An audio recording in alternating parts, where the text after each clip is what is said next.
So I just put one hinged Safavid period from the Yeah. Military Museum of Tehran. Just hinged one chara in it, just See, people can see. same that part of your body. I mean, like this is covering you from probably just below the chest muscles. So the, overlapping the bottom of the rib cage down to your navel. Yes. There's a lot of precious organs in that space. There's a lot of places you can be severely damaged there. Yes. Um, so it's kind of like, oh, we don't want to carry a whole person load of plate armor, but what's Yes. the best part? What's the part we want to protect the most? And that's it. You wear mail above that stops slashing. It stops arrows from long distance. It's really effective. But this would probably have a bit of an effect on a musket ball from long distance as well. I mean, I Yes. think you'd feel a lot safer. Oh, that's nice. Yes. I just put another Persian Safavid period Persian Shamshir from Military Museum of Tehran in Sandabad, Yeah. just to take a look at this and compare them. Look at the proportions, like the scabbard proportions where the rings are for supporting the sword and everything are very similar in the painting and in the real Yes. sword. I chose The this one, Beat. I chose this one because the scabbard fittings, landship scabbard fittings, this one comes close to the scabbard mouth. Some of them don't, right? That's why I put it yeah, here yeah, to compare this, right? yeah. Exactly. That yeah, this is the thing that I learned from when we went through the Shamshis a few weeks ago. You showed me lots of different blade profiles. Like it's not one type of sword, No, no, absolutely. and it's important, like because a lot of collectors try and identify swords by the shape and degree of curvature and things like that. And I think that's a mistake because for two reasons. One is there's a bigger variety than most people know about. And the second one is, of course, you can take a blade and put it in a different mounting. Lots of Persian swords ended up in India and they were remounted with Indian hilts, sometimes in the Persian style, but sometimes in the Tulwa style. Yes. Yes. And lots of Indian blades ended up in Iran. Yeah. And with a little bit of filing in that, they could reshape the ricasso portion in that and make a blade that looked perfectly Persian. And as long as the steel was good quality, everybody was happy. Yes. Yes. Yeah, this is really interesting because it looks to me the man stabbing with the short spear may be using one of the techniques in one of the Mameluke thing for spear fighting, where they talk. Sometimes you hold your lance on horseback this far from the base and the same distance from the point, so your arms are right out like that. But when you get close to people, you get much closer to the point so you can maneuver the point, because if a person is that close, as in this painting, which, this is just an illustration. B, did you realize, as we discussed, that this technique is shown, excuse me, where is that? Exactly. Shown also, this Mhm. Ottoman is using also the same technique here. You see that? Attacking Shah Yeah. Ismail. We talked about it. So it's basically, a cubit, zira, Yeah. zira in Arabic. Yeah. It's that far from the point. It gives you in close quarters fighting much more control. I Yes. think you could go to South Africa, and Zulus did the same thing with their Yes. short spears. Yes. It's just really practical. Oh, here's a nice male shirt. Oh, it's done like a Persian regular shirt Yes. Exactly. with a And this is with a this is from Museum of Bandar Anzali. If one of the best Persian mail I've seen. All rings extremely small and tight, and riveted. All riveted. How do they call it? I forgot that. Riz it'll halqe. come to you. Riz halqe means small rings. Dorosh Yeah, halqe means big rings. Riz halqe. Bead. It's so fine and everything riveted. Oh, small riveted. This is yeah. I mean fascinating, the man. the degree of work that goes into making these. Yeah. This is what I like. Like when I first saw people doing reenactment 40 years ago, everybody had buttered rings. Nobody riveted rings are too hard to do. Now you see riveted ring mail shirts everywhere, everywhere. partially because uh, workmen in India whose probably grandfathers used to make mail are now making mail again Yes, for I the think so. reenactment, which I think is great. I mean, they should be celebrated for Yes. And Bede, reinventing one that. more I think. thing. This is also all inscriptions in Persian. Also the name of Mhm. Fatali Shah Qajar on it, on the helmet. See, Clearly Persian. that's quite a small helmet in the Yes, sense they that call it's it not. Taskola in Persian. Taskola. Uh-huh. Taskola. Taskola is this is the name of it, which is also Persian. And look at this guy. That's why I put it. The resemblance. You see that, Pete? Yeah, that is quite a small helmet. Yes. And again, at this late period, you start to see them occasionally putting cloth turbans around their helmets, Yeah. Oh, yeah. which This was guy not a is doing thing good in the observation. early period. Yes. The other thing is notice the sword in the Yes.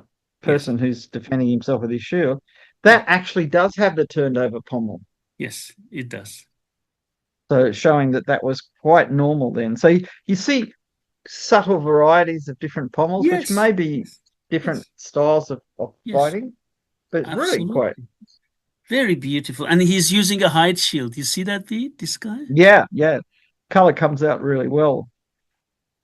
Yeah, that's really well done. And you can see, do you see at the bottom of his male shirt there's a little split so it Oh, fits over his yeah. hips when he's Here. on horseback? Yeah. Yeah, this is tailoring. Like this one, Pete, look. Yeah. So it's built in. I mean, that's an exceptionally nice male shirt. I almost was going to wear a Persian shirt like that today, uh, but the temperature started rising again. It's fairly high humidity here at the moment too, because we've had a lot of rain. So I thought, no, it's going to be too hot. But I quite like those, the ones that button on the corner like that because it's everybody else has shirts that do up in the middle, Yeah. but these ones do up on the side. I think it's nice. Um, Beautiful. But yeah, see, you can see the Aventail on his helmet in the painting really clearly. Clearly, yes. Yeah, you can see the poor Turkish man behind him. What happens when you get hit full on the head by a Yes, sword? exactly. This guy, you mean, yes. Yeah, I mean, I really don't think that's exaggerated. I think that happened. I've seen a lot of Persian swords, not as nowhere near as many as you, of course. The the back of the blade is often quite thick. Yes. They look slender, but they're actually really super strong. And of course, Woods is really hard, so it takes a really sharp edge. So if you know how to do a proper draw cut, you can slice through cloth and scalp and skull. Admittedly, it's not a situation I've ever been in, but but that that kind of thing, it seems outrageous. Oh, nobody could do that. It's really hard to do with a straight sword with a straight chop. I agree. It's not that hard to do with a curved sword with a Yes, draw cut. I agree. I Completely. mean, you'd be really lucky to get that one in. Notice how far his wrist is bent too. Yes, exactly. Completely Yeah, banned. it's not a chop, it's a slice. Slice. Absolutely. And that's a thing that's important to notice because uh, there were more. We think of chopping, Yes. but that wasn't the most common way swords were used in Yes. Iran or even northern India. Yes. What's now Pakistan and Afghanistan. Though Yes. Afghans were really strong, so they probably could have got away with a few things. I just put another Yeah, this is Shamshir here yeah. with the pommel cap. That one, People can see the pommel cap. Right. yeah. Isn't it amazing that here we've got actual contemporary things that you can relate to real swords? Um, you can't always do that with paintings anywhere, to be honest.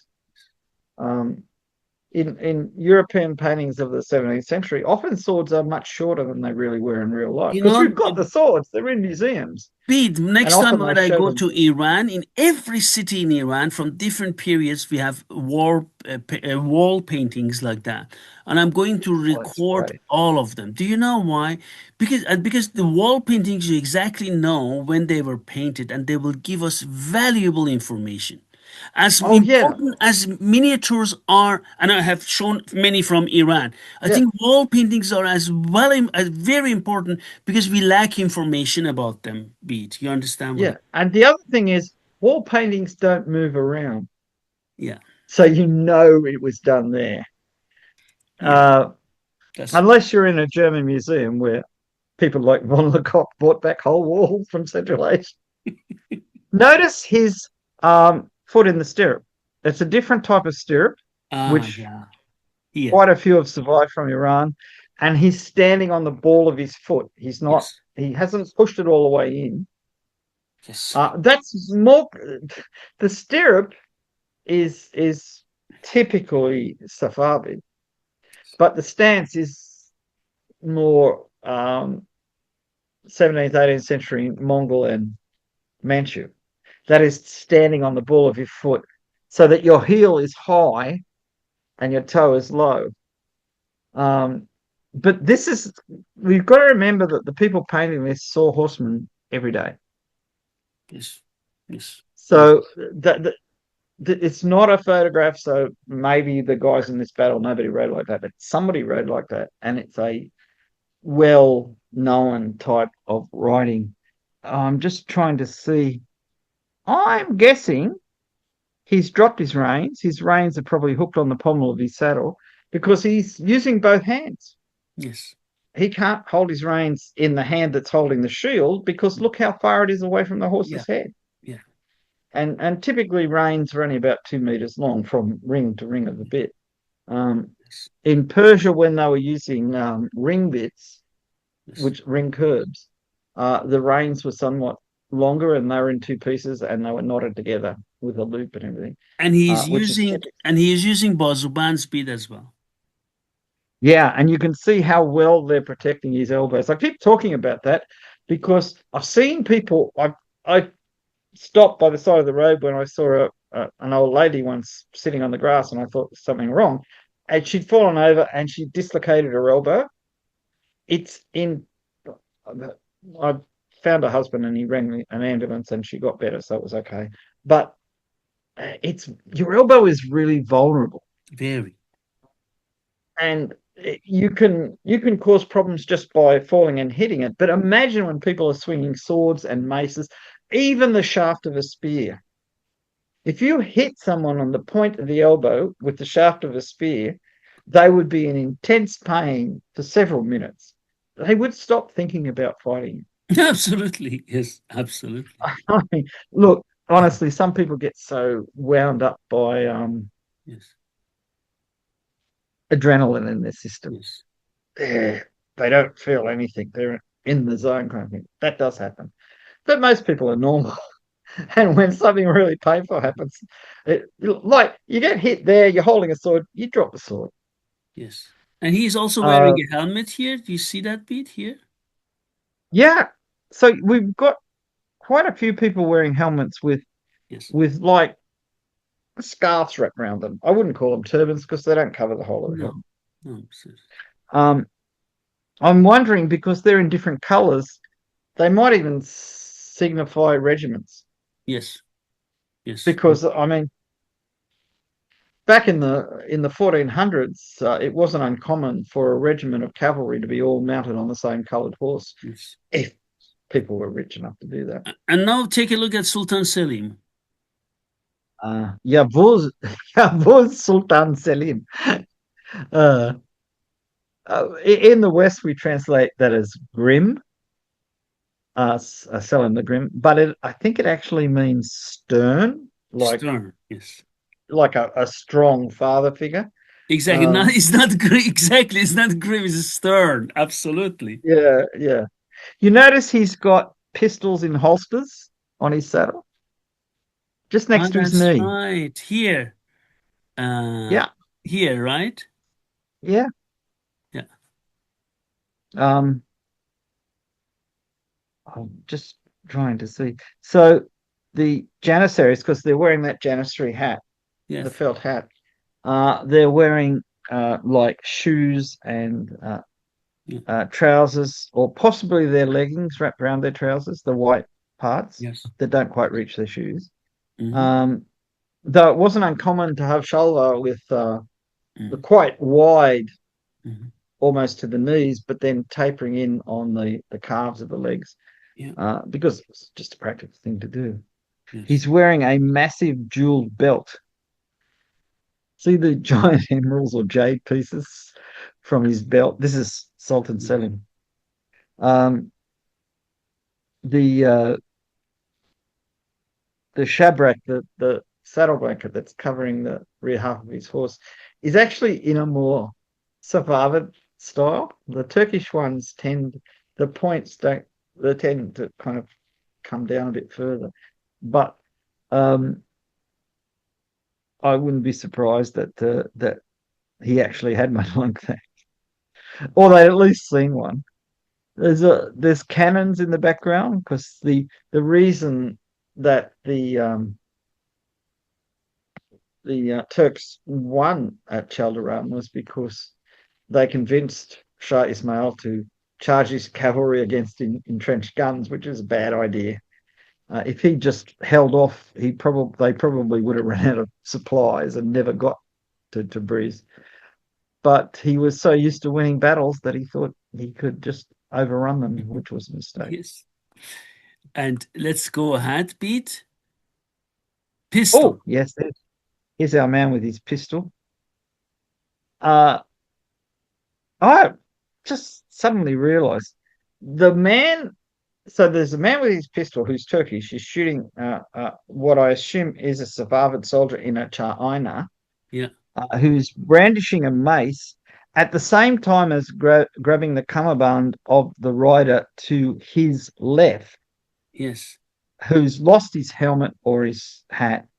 Yeah. So that mace might be intended to uh, take him out of the battle permanently. Yes. Also notice his quiver. You can see the arrows in his quiver, and some Yes. have different colored feathers. Yes. And you can see that there's clearly the arrows are painted around the area of the feathers. So that's quite an interesting thing. I was rereading one of David Nichols' things about the arrows they found in the citadel in Damascus, and he made the comment that at the time it was written that they couldn't find very much about painting arrows in the texts, and he had access to a lot of Arabic texts. So, um, but quite clearly, it was really common because almost all surviving arrows in good condition or moderately good condition have what in English is called the shaftment, so the area from the knot under the feathers to a few, like a hand's breadth in front of the end of the feathers, are painted and sometimes highly decorated. They did suggest in some articles I've read that on reed arrows this was necessary because it was hard to glue the feathers onto the reed. It was so shiny and slick. Um, I've got some arrows where that paint had deteriorated entirely, and it turns out half the area was not reed at all. The knock wasn't just a little wooden insert, it was quite a long piece of wood that was glued into the reed. Then they wrapped the whole thing in sinew and then they covered it with paint and then they glued the feathers on top of that. Mm. So uh, in Iran, they used both reed based arrows and solid wooden arrows. Yeah. These look wooden to me by color. Yeah. So khadang or Yes. what was the other? I'm trying to remember. We translated all this stuff. we've got all these manuscripts talking about what would you make arrows out of. So poplar and willow. Bead is the Yes. other one that could be. It's funny that my name means a willow tree in Persian. But what can you say? Yes, exactly. Yeah, I never thought about that. Bead. Yeah, exactly. Yes, you're right. Bead. Yes. Oh And yeah. look at the helmet here. This helmet is quite interesting. Yeah, that's a quite a tall um Pete, do you conical. Not remember we talked about Ottoman helmets and examples like that were in Hermitage Museum? Ottoman helmets like that we yeah, talked about. Yeah. yeah. That kind of extended. It's not a cone because it's got curved sides, but yeah, extended with a little knob on top. Yes. Possibly it's meant to show an aventail coming down Yes. underneath his chin. It's Uh, unbelievable how exact this painting is, Pete. yeah, there's so much stuff you can identify from museums. Yes. I'm, yeah, I'm struck. I just looked at somebody else's arrows in their quiver on the extreme left, Extreme left. Oh yeah, exactly here. and I'm guessing, like, are they showing black feathered arrows and white feathered arrows, or are they showing arrows with black and white feathers? Yeah. I can't tell. I think it's some all white and some all black. Yes, I think so. But there are a few Turkish arrows in Dresden from the Turkenbeute Mhm. um, that do have different colored. Like they have a kind of cock feather, but it's not sticking out the side; it's sticking straight out. Uh, so it's quite reasonable. Uh, I love the spotted horses too. One of my friends one of my friends bought a spotted horse, and apparently he didn't know when he bought it, but someone told him afterwards. They tend to have bad eyesight and they get quite skittish. And this horse was incredibly skittish. It was so pretty, Yes. but as you approached it, it would jump and it would what's happening because it didn't see you until you were really close. Uh, Yes. Possibly not a good war horse. In the museums of Iran, I have, as you know, published in Persian Fire and Steel, many pistols, flintlock, and percussion cap. I have never Hmm. ever seen a pistol with matchlock, but you know that there's few also in Japan or other areas matchlock pistols, but most of them in The, Iran I've only seen flintlock and Yeah, percussion. they did have matchlock pistols in Europe too, but they weren't popular because you, to use the expression, you don't get much bang for your buck. There are a lot of trouble to worry about getting ready to shoot, but pistols, by and large, at that time, if you were right next to someone, they would blow a big hole in them. But Yes, they were difficult to aim. You yes, notice that's got a kind of broad stock, and I've seen that on Ottoman pistols in yes, museums. yes, So I think that might be accurate. yes. I I just put a Persian one here. Not this one is Persian, but I just put it here so people get an idea, right? Just Yeah, well, but it's got a lot of things in common with it yes, too. I mean, yes, I'm just thinking. yes, I'm trying to remember. Yeah, usually the lock is on the right hand side of the gun, yes, unless it's specifically made for a left hander. yes, Or they make a pair that are meant to yes, stick in your belt yes, across each other, which is yes, fairly rare too. But notice the bands around the barrel holding the barrel to the stock, and there's one band on the Persian pistol. yes, There's two bands on the yes, Ottoman one. yes, Uh, See, the thing about using a matchlock pistol is it's one off, and you've got to prepare it. You've got to know that you're going to shoot someone, so you've got to blow on the match to get it going and everything. You've got your just before you shoot, you've got to open the priming pan so when you pull the trigger, it can touch the priming pan. and your And that's the horse gallops and the match Yeah, gets I mean, used up. on horseback, that is about as dodgy as you could get. That would be so uncertain about whether you were going to survive this experience or not. And of course, once you shot it, it's useless because galloping around, people say, oh, you can reload guns on horseback. Yeah, if the horse stands still and you don't have anything to worry you. It's like people tell me, oh, you can use a Navak on horseback. Yeah, you can use a Navak on horseback, but if anything goes wrong, you'll shoot yourself in the hand. Yeah, of It's not worth course. the risk. Yeah, of course. I mean, there's discussions of one of the Mongol Ilkhanate invasions, where the Mongols just stopped their horses and started shooting at full draw, total concentration. Because if you're going to shoot at long distance, you don't want your horse moving. If you're riding up to 50 meters of somebody, you want your horse moving so you don't get caught. So that's a very falchiony looking sword that man has in the painting. Yes. But Yes. then the one that you've got illustrate it, you could see how an artist might see one of those and kind of shorten it a bit in their Yes. mind and then Yes. turn up with that. Yes. If this was influenced by European painting, I would have said, oh, they've seen a fashion in European painting, but I don't think it is. Mm. I mean, there are some, I the just put, mold of them. you saw that bit we talked about this blade, which is Persian inscriptions, Persian line. There were also wide bladed Persian blades, as we talked about it bit. So I Yeah, just put yeah. here, And just people can take a look at that. Don't think it was yeah, always slander. It was not like that, right? yeah. This is the whole thing. There was a great variety and they used different techniques. That sword there, I think you could do dramatically deep cuts with. It's of the same proportions as an ordinary tulwar blade, and Yes. tulwars are particularly good at cutting. Um, and it's got such complex boring on it too. It's not a inexpensive Yes. blade when it was made. I mean, it's the skill levels that you need to do that.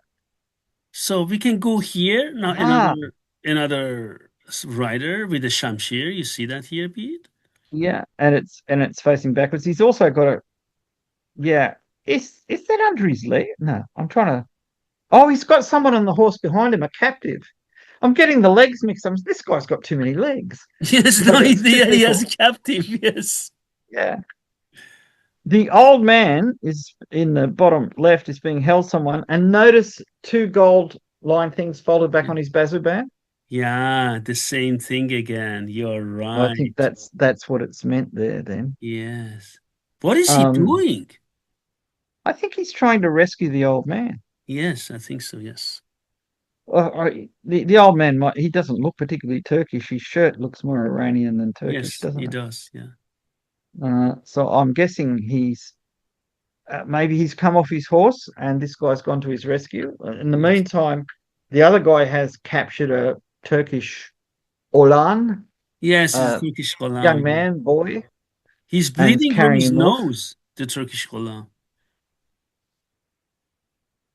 Yeah, Something like that. yeah. Maybe he's been, well, anyway, obviously bad things have happened. He didn't It's have a good interesting day, though. didn't he? No, he's got his hands tied behind his back. He Yes, must be a good absolutely. rider if he can stay on the horse with his hands tied behind his Yes, back, not sitting in the saddle, sitting on the rump of the horse. yes. Uh, the other thing that's he's wearing riding boots, so he's clearly not an infantry person. He's a Ah, page that's or something true. like That's that. true. Riding. So, Yeah. because I mean, this is it. This painting is very clearly showing the differences in footwear.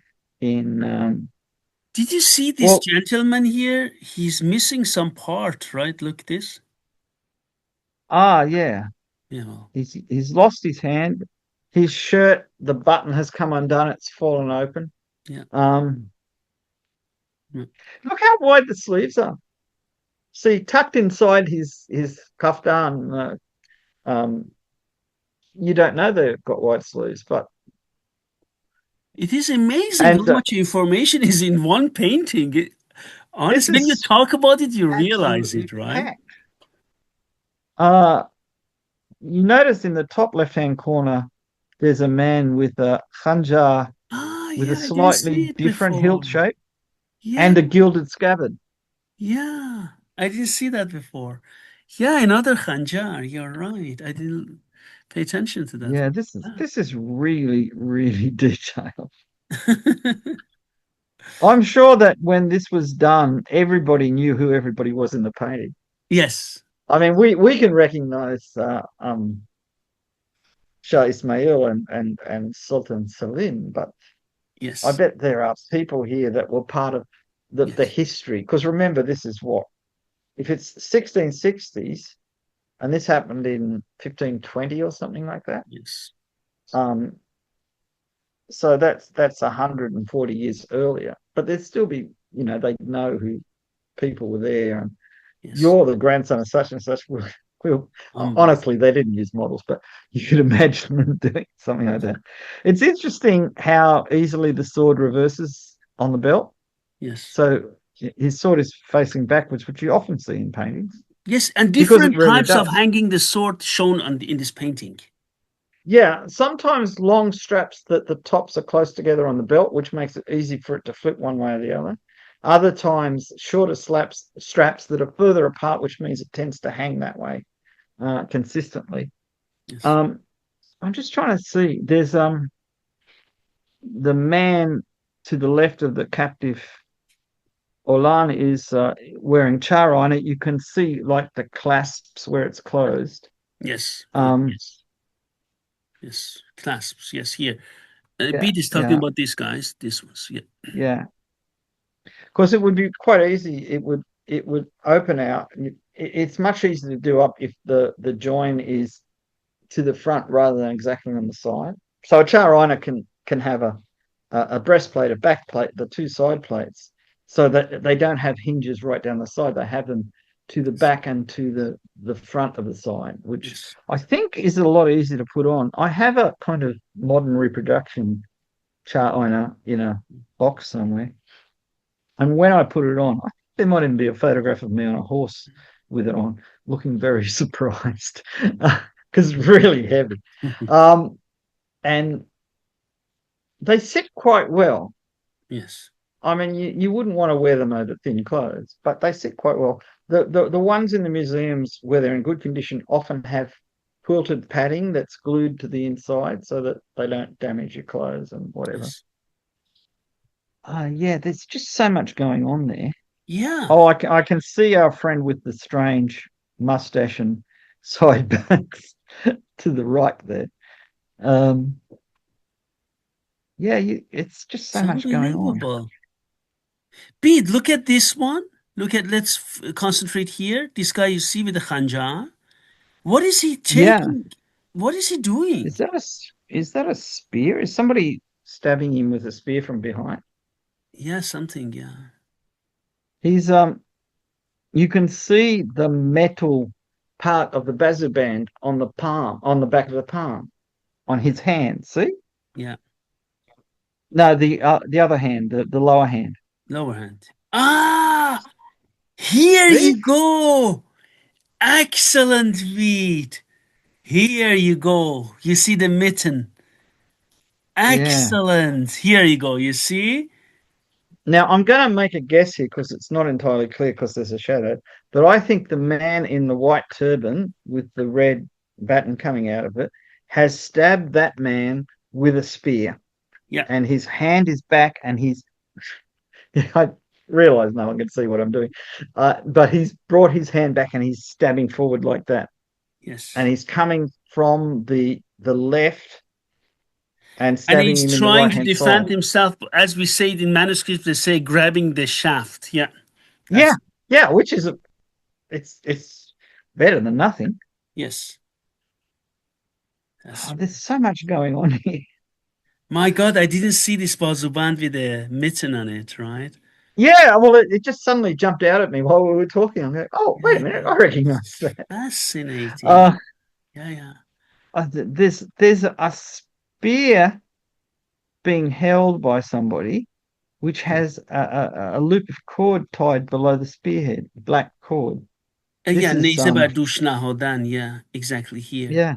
These ones. Yeah, So there's kind of little bits and pieces of technology that quite clearly uh, the people painting this had seen a lot of weapons yeah, and had a good idea of how they were used. yeah, absolutely. And you see, again, top right hand corner, look at the expression on that horse. His eyes are rolled up. What am I doing here? But he seems quite happy about it. Uh, Oh God, it's unbelievable. yeah, Huh? there is so much going on. Oh, he's also cut, right? Look at this guy. Yeah, look. Yeah, yeah, he's cut from the right shoulder right to the bottom of the lungs on the left hand side. So he's not going to get better. Oh, And it's that's the his guy behind him diagonal in the cut, Pete. That's this diagonal cut, right? yeah, yeah, yeah. A lot of Japanese samurai would recognize that one. The person doing it, who's behind, is wearing a mail shirt, bazu band, helmet with a blue um scarf around it. Yeah. He's he actually well, it's interesting. He is pulled his reins back so his horse has turned its head away so it would be out of the way when he hit him with the sword. Yeah, So it's part of a fairly complex technique. yeah. Fascinating. Fascinating, really unbelievable. Yeah, this is full of very carefully observed detail. I mean, again, some of the people have you can see heels on their boots. Other people don't have heels. There's all kinds of Bead, and here observational another things. guy's Shamshi Bafar Sadan, this vertical cut to the top of the hat here, Yeah, right? yeah, Oh, we not a talked thing about to it. have. Yeah, And this is the there's a mace, you man see with a that? mace. Yes, Yeah, we talked about it. yeah, And yeah. now the Ottoman artillery here. Mm. I know it's totally accidental, but two of the Ottoman flags together look a bit like an American flag. There's a blue rectangular flag and a red and white striped You're flag. right. Why does it look like American flag? Well, it's two different flags. If you look carefully, you can see there's a pole for each one. So there's a blue rectangular flag, and then there's a big striped rectangular flag on a different pole behind it. Yeah, But right. just coincidentally, it does look like an American flag. God.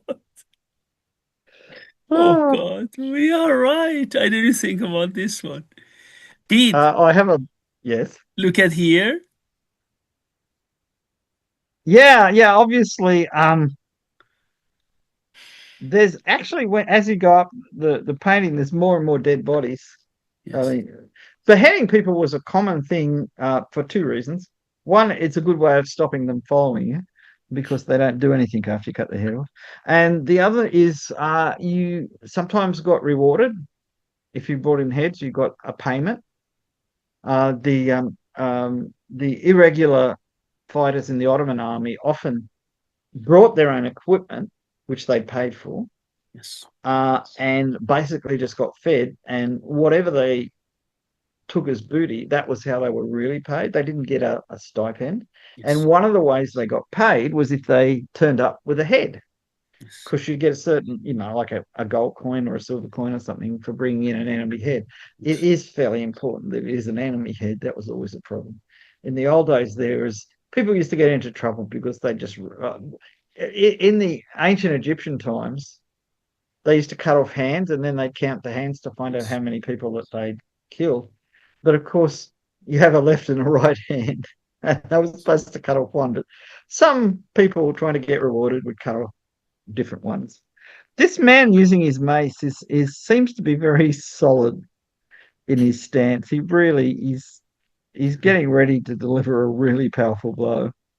Um, the man with the shield is, I would say, out of range, but it's a painting, so you don't know Yeah. what's meant. But I wouldn't want to be hit. And incidentally, the Ottoman with the mace has a hunja on his left side as I know. well, That's right here. which is not that common, No, but he does. Yeah. it obviously was done. I mean, it's not just this painting that shows it sometimes. It's just It's quite unbelievable. rare. Um, More close up of the Ottomans.